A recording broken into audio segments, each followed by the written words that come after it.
अस्सलाम वालेकुम स्टूडेंट्स, कैसे हैं आप सब? ठीक। अच्छा, तो जैसा कि आप सबको पता है कि एनएमडी कैट जो है डिले हो गया है। तो स्टूडेंट्स काफ़ी रिक्वेस्ट कर रहे थे कि सर जी आप थोड़ा सा एनएमडी कैट के लिए टाइम निकाल लें, मतलब हमें तैयारी कराएं, क्योंकि हम इस तरह सारी एकेडमिक्स के टेस्ट भी नहीं दे सकते और सारे पास पेपर्स को भी जो है कवर करना मुश्किल हो रहा है। तो अभी मैं ऐसा करूँगा कि रोज़ आपको कुछ पास पेपर्स से, कुछ एकेडमिक्स के टेस्ट से जो है मैं आपको एमसीक्यूज कराऊंगा। तो ये मेरे पास पहला टेस्ट देख लेते हैं। पहला एमसीक्यू है जी, which sentence contains a noun error, मतलब यहाँ पे जो चार सेंटेंस दिए हुए हैं इनमें से एक नाउन का मसला आ रहा है, सही है। तो सेंटेंसेस देख लेते हैं। पहला सेंटेंस है द डॉग बार्क्स लाउडली। अब यहाँ पे डॉग क्या कर रहा है, एज अ सब्जेक्ट कर रहा है। सब्जेक्ट की हम डेफिनेशन देख रहे हैं तो सब्जेक्ट क्या होता है, डूअर ऑफ एक्शन होता है। नाउन भी हो सकता है, प्रोनाउन भी हो सकता है, आंसर करता है हु या वर्ड को, और पूरा का पूरा सेंटेंस किसके बारे में होता है, उस सब्जेक्ट के बारे में। तो यहाँ पे जो डॉग है ना, ये क्या कर रहा है, डूअर ऑफ एक्शन भी है, नाउन है, हु वर्ड को आंसर कर रहा है, और सेंटेंस जो है इसके बारे में है, तो ये सेंटेंस ठीक हो गया। अगला सेंटेंस है my sister gave me a gift. अब यहाँ मेरी बहन ने मुझे क्या किया जी, गिफ्ट दिया है। बहन क्या थी, सब्जेक्ट थी, नाउन है, हु वर्ड को आंसर कर रही है, और गिफ्ट क्या हो गया, ऑब्जेक्ट हो गया। तो इस सेंटेंस में भी क्या है, कोई मसला नहीं है। अब दो ऑप्शंस रह गए। तीसरा देख लेते हैं, the run is start after the race. अच्छा, यहाँ पे रन नहीं होगा, सही है। यहाँ पे क्या होगा, रनर होगा। रन का कोई यहाँ पे सेंस नहीं बनता। तो Charlie is the right answer. Delta को देख लेते हैं। Ali is reading a book. Ali क्या है, सब्जेक्ट है, किताब पढ़ रहा है, डूअर ऑफ एक्शन है, वर्ड को आंसर कर रहा है। तो ये सेंटेंस क्या हो गया, बिल्कुल ठीक हो गया। तो चार्ली में मसला था, तो Charlie is the right answer. ये निहायत आसान एमसीक्यू था। उम्मीद करता हूँ कि आप सबने इसको ठीक सॉल्व किया होगा। अगले एमसीक्यू देख लेते हैं। Which compound noun is pluralise correctly. अच्छा, जो कंपाउंड नाउन होते हैं ना, इनमें हमारे पास जो मेन नाउन होता है वो प्लूरलाइज्ड होता है, लेकिन जो मॉडिफायर होता है वो प्लूरलाइज्ड नहीं होता, सही है। अब इन ऑप्शंस में देख लेते हैं कि ऐसा कौन सा ऑप्शन है जिसमें मेन नाउन प्लूरलाइज्ड है, लेकिन साथ में जो मॉडिफायर है वो प्लूरलाइज्ड नहीं है। तो पहले हमें ये पता होना चाहिए कि यहाँ पे मेन नाउन क्या है, एटर्नी है, और मॉडिफायर क्या है, एटलो। तो ऑप्शन नंबर चार्ली में जो है ना, मेन नाउन क्या है जी, प्लूरलाइज्ड है, और जो साथ में जो मॉडिफायर है वो प्लूरलाइज नहीं है। तो Charlie is the right answer. तो इसकी और एग्जांपल देख लेते हैं। Passers bye, brothers in law, mother's in law. तो ये जो सारी एग्जांपल है, इनमें जो ब्रदर, मदर, एटर्नी, ये जो मेन नाउन है ना, ये क्या है, प्लूरलाइज। और जो साथ में मॉडिफायर है ना, इसको हमने प्लूरलाइज नहीं करना होता। तो बस ये रूल था। अगला एमसीक्यू देख लेते हैं। Choose the correct verb for the given noun. अच्छा, यहाँ पे तो सिंपल हमें जो है इस मतलब सिंगुलर और प्लूरल वर्ब दिए हुए हैं, जो कि हमें पता है कि इस एम ये सारे जो होते हैं ये क्या होते हैं जी, सिंगुलर होते हैं। और वर हो गया, हैव हो गया, आर हो गया, ये क्या होते हैं, प्लूरल वर्ब्स होते हैं। तो यहाँ देख लेते हैं, the books dash on the table. तो बुक्स यहाँ पे क्या था, प्लूरल वर्ब था। तो बुक्स प्लूरल वर्ब है, प्लूरल वर्ब के साथ हमारे पास सॉरी प्लूरल नाउन है, प्लूरल नाउन के साथ हमारे पास प्लूरल वर्ब लगेगा। तो यहाँ पे आर क्या है, प्लूरल वर्ब है, तो the books are on the table हो जाएगा। बेसिकली ये हमारे पास सब्जेक्ट वर्ब एग्रीमेंट का रूल नंबर 1 है कि जो सिंगुलर नाउन है ना उसके साथ सिंगुलर वर्ब लगेगा, और जो प्लूरल नाउन है उसके साथ प्लूरल वर्ब लगेगा। अब हम किस तरह आइडेंटिफाई करेंगे कि हमारे पास क्या चीज़ सिंगुलर है और क्या चीज़ प्लूरल है। तो हमें नाउन का तो हमें पता है, बचपन से हम पढ़ते आ रहे हैं कि जो प्लूरल नाउन होता है उसके साथ एस या एस आता है। लेकिन वर्ब में अक्सर बच्चे कंफ्यूज हो जाते हैं। वर्ब का सीन ये है कि वर्ब में हमारे पास जो है नाउन का उल्टा हो जाता है। जो प्लूरल वर्ब होते हैं उनके साथ एस ई एस नहीं लगता और सिंगुलर के साथ लगता है। तो यहाँ पे तो simply books are on the shelf हो गया। आगे हम जैसे जैसे एग्जांपल्स करेंगे तो ऐसे क्वेश्चंस भी आएंगे जिनमें हमारे पास थोड़े कॉम्प्लेक्स केसेस आ जाएंगे, तो उनमें आपने रूल याद रखना है।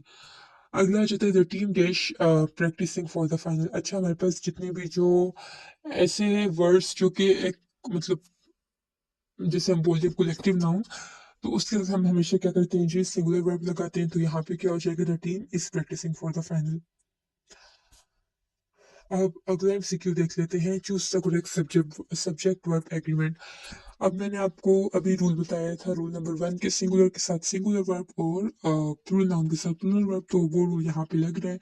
तो 4 सेंटेंसेस दिए हुए हैं, चारों को वन बाय वन एनालाइज करते हैं। पहला सेंटेंस है the books is on the table. अब यहाँ पे बुक्स क्या है जी, नाउन है, और इस क्या है, वर्ब है। सिंगुलर नाउन के साथ क्या लगना चाहिए, सिंगुलर वर्ब लगना चाहिए। तो यहाँ पे बुक्स देख लेते हैं, बुक्स क्या है, प्लूरल नाउन है, और इसके साथ यहाँ पे सिंगुलर वर्ब इज लगा हुआ है, तो ये सेंटेंस क्या हो गया, क्रॉस। अगला है my friend play guitar very well. अब यहाँ पे फ्रेंड क्या है जी, मेरा दोस्त एक है, सिंगुलर नाउन है, तो इसके साथ क्या लगना चाहिए, सिंगुलर वर्ब लगना चाहिए, लेकिन इन्होंने यहाँ पे इसके साथ प्लूरल वर्ब लगाया हुआ है। हमें कैसे पता चला कि प्ले प्लूरल वर्ब है, क्यों, क्योंकि इसके साथ एस ई एस नहीं है, तो ये भी गलत हो गया। The teacher teaches us English, तो चार्ली क्या है, राइट आंसर है, क्योंकि टीचर यहाँ पे क्या था जी, सिंगुलर वर्ब था, और टीचर्स सिंगुलर, सॉरी, टीचर क्या था, सिंगुलर नाउन था, और टीचर्स क्या है, सिंगुलर वर्ब है। तो ये सेंटेंस क्या हो गया, ठीक हो गया, क्योंकि सिंगुलर नाउन के साथ सिंगुलर वर्ब लगाया गया है। अगला आ जाता है a cat and a dog lives in my house.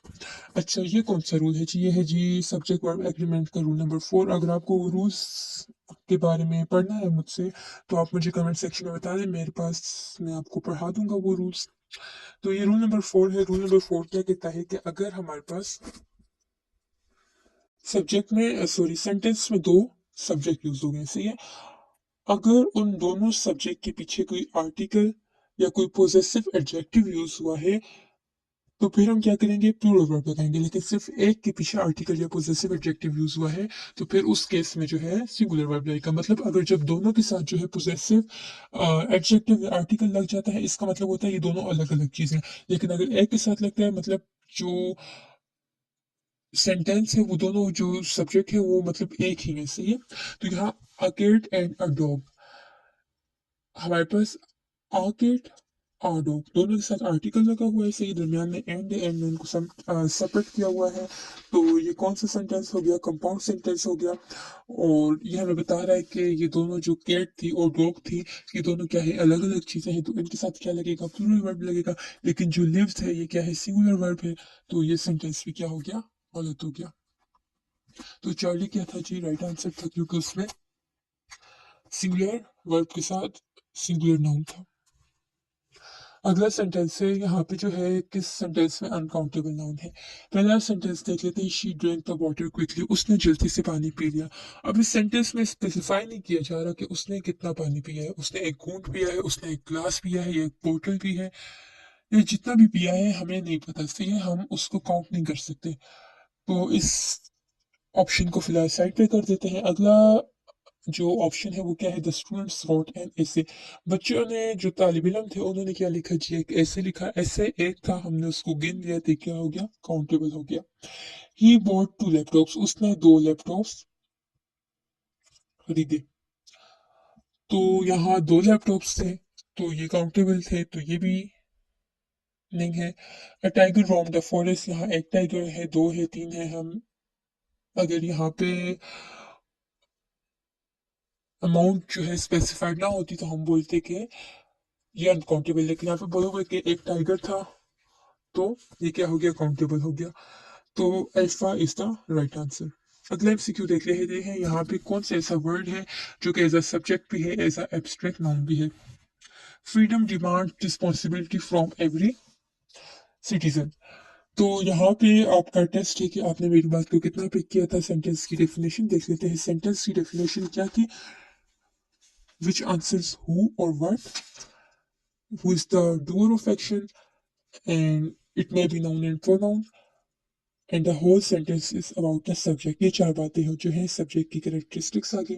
तो इसमें आप मुझे बताएं कि रिस्पॉन्सिबिलिटी को कौन डिमांड कर रहा है, या यहाँ पे सेंटेंस किसके बारे में, फ्रीडम के बारे में। तो फ्रीडम क्या हो गया जी, सब्जेक्ट हो गया।